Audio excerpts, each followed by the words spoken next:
श्रोता प्रेमियों, मैं राम सागर शास्त्री आप लोगों के समक्ष रखने जा रहा हूँ एक प्रसंग, कलयुग की महिमा। देखिए, कागभूषुंड जी गरुड़ जी से कहते हैं कि सो कलिकाल कठिन उर्गारी, पाप परायण सब नर नारी। जब मैंने अयोध्या में जाकर शूद्र शरीर पाकर जन्म लिया था, उस समय दारुण कलिकाल था। सभी नर नारी पाप कर्मों में लगे हुए थे। आज यह 28वां कलयुग चल रहा है। उस कलयुग में हुआ था वही इस कलयुग में हो रहा है कि कलिमल से धर्म सब लुप्त भये सदग्रंथ, दम्भिन निज मति कल्पि करि प्रकट किए बहुपंथ। कलयुग के पापों से सदग्रंथ लुप्त हो गए। दम्भियों ने अपनी बुद्धि से कल्पना कर के बहुत से पंथ प्रकट कर दिए। सभी लोग मोह के वश में हो गए। शुभ कर्मों को लोभ ने हड़प लिया।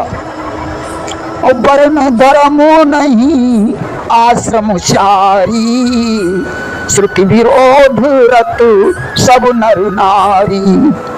वर्ण धर्म नष्ट हो गया, 4 आश्रम भी नहीं रह गए। सभी स्त्री पुरुष वेद का विरोध करने लगे। ब्राह्मण वेदों को बेचने लगे। कोई वेद की आज्ञा का पालन नहीं कर रहा है। राजा प्रजा पर अत्याचार कर रहा है कि मार्ग सोई जा कहूँ जो भावा, पंडित सोई जो गाल बजावा। जिसको जो अच्छा लग जाए वही मार्ग है। जो डींग मारता है वही पंडित है। और संत कौन है? जो झूठा आडंबर बनाए हुए हैं, दम्भ में लगे हुए हैं, वही संत हैं। जो किसी प्रकार से दूसरे का धन हरण कर ले वही बुद्धिमान है। जो दंभ करता है वही बहुत बड़ा आशाई है। जो झूठ बोलता है और हंसी दिल्लगी करना जानता है वही गुणवान है। जो आचारहीन है, वेद के मार्ग पर नहीं चलता, कलयुग में वही ज्ञानी और बैरागी है। और जाके नख अरु जटा विशाला, सोई तापस प्रसिद्ध कलिकाला। जो बड़े बड़े नाखून रखता है, लंबी लंबी जटाएं हैं, वही कलयुग में प्रसिद्ध तपस्वी है। कि अशुभ वेश भूषण धरे, भक्षा भक्ष्य जे खाई, तेई योगी तेई सिद्ध नर, पूज्यते कलयुग माही। जो अमंगल वेश और अमंगल भूषण धारण करने वाले और खाने तथा न खाने योग्य चीजों को खा लेते हैं, वही योगी सिद्ध मनुष्य है। कलयुग में उनकी पूजा होती है।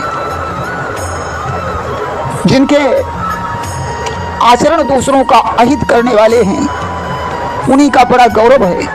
वे ही सम्मान करने के योग्य हैं। जो मन वाणी कर्म से झूठ बकने वाले हैं, वही कलयुग में वक्ता माने जाते हैं। और नारी विवश नर सकल गोसाई, नाचे ही नट मर कटकी नाई। सभी मनुष्य स्त्रियों के विशेष वश में हैं। स्त्रियां उनको उसी प्रकार नचाती हैं जैसे मदारी बंदर को नचाता है। ब्राह्मणों को शूद्र ज्ञान का उपदेश करते हैं और गले में जनेऊ डालकर कुत्सित दान लेते हैं।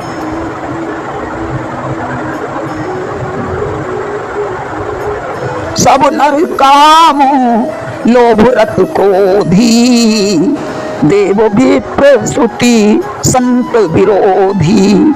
सभी पुरुष काम और लोभ में तत्पर और क्रोधी होते हैं। देवता ब्राह्मण वेद और संतों का विरोध करते हैं।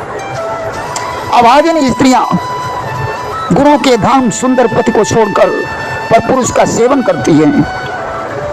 और सौभागिनी विभूषणहीना, विधवन के श्रृंगार नवीना। सुहागिनी स्त्रियां तो आभूषणों से हीन होती हैं, परंतु विधवाएं नित नए श्रृंगार करती हैं। गुरु और शिष्य में अंधे और बहरे की तरह हिसाब होता है। शिष्य गुरु के उपदेश को नहीं सुनता है और गुरु देखता नहीं कि शिष्य को ज्ञान दृष्टि प्राप्त हुई है या नहीं। हरई शिष्य धन शोक न हरई, सो गुरु घोर नरक माह परई। जो गुरु शिष्य का धन हरण करता है उसके शोक को नहीं हरता, वह घोर नरक में डाला जाता है। मातु पिता बालकनि बुलावहीं, उदर भरहीं सोई ज्ञान सिखावहीं। माता पिता अपने बालकों को बुलाकर वही धर्म सिखाते हैं जिससे पेट भरे। स्त्री पुरुष ब्रह्म ज्ञान के अलावा दूसरी बात नहीं करते, परंतु वे लोभ बस थोड़े लाभ के लिए ब्राह्मण और गुरु की हत्या कर डालते हैं। बाद ही शूद्र दुजन सन, हम तुम ते कछु घाटी, जान ही ब्रह्म सुविप्रवर, आँखी दिखाओ वही डाटी। शूद्र ब्राह्मणों से विवाद करते हैं कि हम तुमसे कम नहीं हैं। जो ब्रह्म को जानता है वही ब्राह्मण है। देखिए, ब्रह्म को जानने से ब्राह्मण नहीं होता, बल्कि ब्राह्मण कुल में जन्म लेने से ही वह ब्राह्मण होता है। संस्कार होने पर वह द्विज और वेदों के अध्ययन से विप्र बनता है। परंतु शूद्र उन्हें डांट कर आंख दिखाते हैं कि नहीं, ब्रह्म को जानने वाला ही ब्राह्मण है।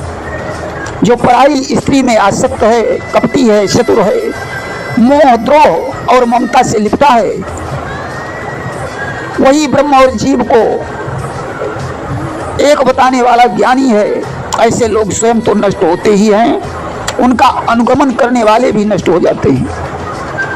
जो तर्क करके वेद की निंदा करते हैं वे लोग कल्प भर नरक में पड़ते हैं। तेली, कुमार, चांडाल, भील, कोल, कलवार आदि जो वर्णों में नीच हैं, स्त्री के मरने पर या घर की संपत्ति नष्ट होने पर मुड़ मुड़ाकर सन्यासी हो जाते हैं। कि नारी मुई ग्रह संपत्ति नासी, मुड़ मुड़ाई होई सन्यासी। वे सन्यासी बनकर अपने को ब्राह्मणों से बुझवाते हैं, अपने ही हाथों से दोनों लोग नष्ट करते हैं। ब्राह्मण अनपढ़, लोभी, कामी, आचारहीन, मूर्ख और नीची जाति की व्यभिचारिणी स्त्रियों के स्वामी होते हैं। शूद्र करहीं जप तप व्रत नाना, बैठी बरासन कहीं पुराना। शूद्र नाना प्रकार के जप तप और व्रत करते हैं तथा व्यास गद्दी पर बैठकर पुराण कहते हैं कि सब नर कल्पित करहीं अचारा, जाई न बरनी अनीति अपारा। सब मनुष्य मनमाना आचरण करते हैं, ऐसी अपार अनीति का वर्णन नहीं किया जा सकता है। सब लोग वर्ण संकर और मर्यादा से रहित हो गए और दुख, भय, रोग, शोक और वियोग पाते हैं। वेद सम्मत तथा वैराग्य और ज्ञान से युक्त जो हरि भक्ति का मार्ग है, मोहवश मनुष्य उस पर नहीं चलते और अनेकों नए नए पंथों की कल्पना करते हैं। सन्यासी बहुत सा धन लगाकर अच्छा सा घर बनवाते हैं। उनके वैराग्य को विषयों ने हर लिया, तपस्वी धनवान हो गए और गृहस्थ दरिद्र हो गए। कुलवंती निकारही नारी सती, ग्रह नहीं चेरी निबेरी गति। लोग कुलवती और सती स्त्री को घर से निकाल देते हैं और घर में दासी को लाकर रख लेते हैं। और सुत माँ नहीं मातु पिता तबलऊं, अबला नन दीख नहीं जबलऊं। पुत्र अपने माता पिता को तभी तक मानते हैं जब तक पत्नी नहीं आती। पत्नी आते ही माता पिता से मुंह मोड़ लेते हैं। और ससुरारी प्यारी लगी जब ते, रिपुरूप कुटुंब भये तब ते। जब से ससुराल प्यारी लगी तब से कुटुंबी शत्रु हो गए। राजा लोग पाप परायण हो गए, उनमें धर्म नहीं रहा। वे नित्य प्रजा को बिना अपराध के दंड देकर उनकी दुर्दशा किया करते हैं। धनी लोग नीच जात के होने पर भी कुलीन माने जाते हैं। द्विज का जनेऊ मात्र रह गया, बाकी चिन्ह गायब हो गए। तपस्वी नंगे बदन रहने लगे, जो वेदों और पुराणों को नहीं मानते। कलयुग में वही हरिभक्त और सच्चे संत हैं। कवियों के तो झुंड हो गए, परंतु उनको आश्रय देने वाला उदार पुरुष कोई नहीं रह गया। गुण में दोष लगाने वाले बहुत हैं, परंतु गुणी कोई नहीं है। कलयुग में बार बार अकाल पड़ते हैं, अन्न के बिना लोग दुखी होकर मरते हैं। कलयुग में कपट, हठ, गंभ, द्वेष, पाखंड, मान, मोह, काम, क्रोध, लोभ, मद ब्रह्मांड भर में व्याप्त हो गए। मनुष्य जब तब यज्ञ, व्रत और दान आदि धर्म तामसी भाव से करने लगे। इंद्र पृथ्वी पर जल नहीं बरसाते और बोया हुआ अन्न उगता नहीं। स्त्रियों के केश ही भूषण हैं और वे सदा अतृप्त रहती हैं। वे धनहीन और ममता के कारण दुखी रहती हैं। वे सुख चाहती हैं, पर धर्म में उनका प्रेम नहीं है। बुद्धि थोड़ी और कठोर है, उनमें कोमलता नहीं है। मनुष्य रोगों से पीड़ित हैं, उन्हें सुखी नहीं है। निष्कारण अभिमान और विरोध करते हैं। 10-5 वर्ष का थोड़ा सा जीवन है, परंतु घमंड इतना बड़ा है कि प्रलय होने पर भी उनका नाश नहीं होगा। कलयुग ने इतना अस्त व्यस्त कर दिया कि कोई बहन बेटी का भी विचार नहीं करता। लोगों में न संतोष है, न विवेक है, न शील ही रह गया है। जात कुजात सभी भीख मांगने वाले हो गए। ईर्ष्या, कटुवचन और लालच भरपूर हो रहे हैं। समता चली गई, सब लोग वियोग और शोक से भरे पड़े हैं। वर्णाश्रम धर्म के आचरण नष्ट हो गए। इंद्रियों का दमन, दान, दया और समझदारी किसी में नहीं रही। मूर्खता और दूसरों को ठगना या बहुत अधिक बढ़ गया। स्त्री पुरुष सभी शरीर के ही पालन पोषण में लगे रहते हैं। जो पराई निंदा करने वाले हैं वही जगत में फैले हुए हैं। कलयुग पाप और अवगुणों का घर है, किंतु इसमें एक गुण भी है जिससे बिना ही परिश्रम के भवबंधन से छुटकारा मिल जाता है। सतयुग, त्रेता, द्वापर में जो गति पूजा, यज्ञ और योग से प्राप्त होती है, वही गति कलयुग में लोग भगवान के नाम से पा जाते हैं। कि कृतयुग सब जोगी विज्ञानी, करी हरि ध्यान तरही भव प्राणी। सतयुग में सब योगी और विज्ञानी होते हैं। हरि का ध्यान करके सब प्राणी भवसागर से तर जाते हैं। और त्रेता विविध यज्ञ नर करही, प्रभु समर्पी कर्म भव तरही। त्रेता में मनुष्य अनेकों प्रकार के यज्ञ करते हैं और सब कर्मों को प्रभु को समर्पित करके भवसागर से पार हो जाते हैं। और द्वापर करी रघुपति पद पूजा, नर भव तरही उपाय न दूजा। द्वापर में श्री रघुनाथ जी के चरणों की पूजा से मनुष्य संसार से तर जाते हैं, दूसरा कोई उपाय नहीं है।